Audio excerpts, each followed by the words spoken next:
Welcome back. For the first time ever, U.S. TV cameras are getting an inside look at how the U.S. military is helping Somali special forces fight the terrorist organization known as Al-Shabaab.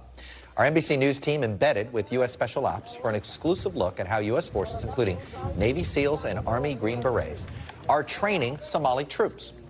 Al-Shabaab, the terror group, now has as many as 10,000 fighters in Somalia. It is both the strongest and wealthiest terrorist group in the region. My colleague Courtney Cubey was able to get access to some of the live fire training exercises. She also spoke to some of the U.S. commanders leading the operations, as well as a Somali soldier who's receiving the training.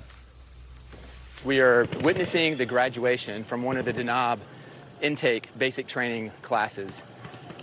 The significance of this class right now is that we are currently supporting the Somali-led efforts in their war. Now, the significance of the graduation right now is that these soldiers are going to be going directly into their battalions and their formations, going right to the fight to bring it to... These soldiers are going to be going right into their battalions and tactical formations to bring the fight to the enemy. Al-Shabaab, it's the best financed terror network and the largest terror network here in this region, but it's also the best equipped. They have pretty good equipment, weapons, vehicles, and there are roughly 10,000 of them here in this country. The U.S. is helping the Somali military grow up the Danab, the Somali army, and the Special Forces unit to take the fight to this Al-Shabaab before they are able to get this terror network even further than this region.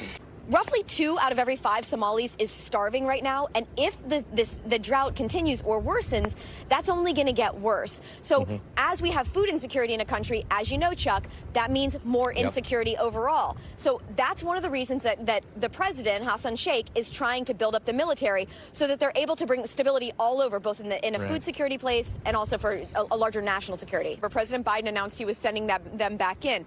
And it really is to try to help the Somalis build up so that they can fight back against Al-Shabaab. Al-Shabaab holds wide swaths of area throughout this country, and the more that they're able to take over and govern, in some ways they govern, it's a very brutal manner in which they do it, but they're able to do it in some places.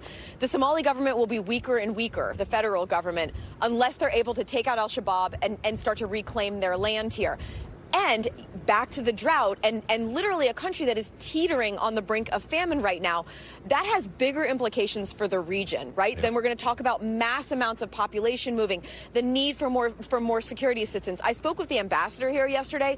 The one thing he said is the world needs to be paying attention to the problem here, and they need to send help and money so that there's not a famine.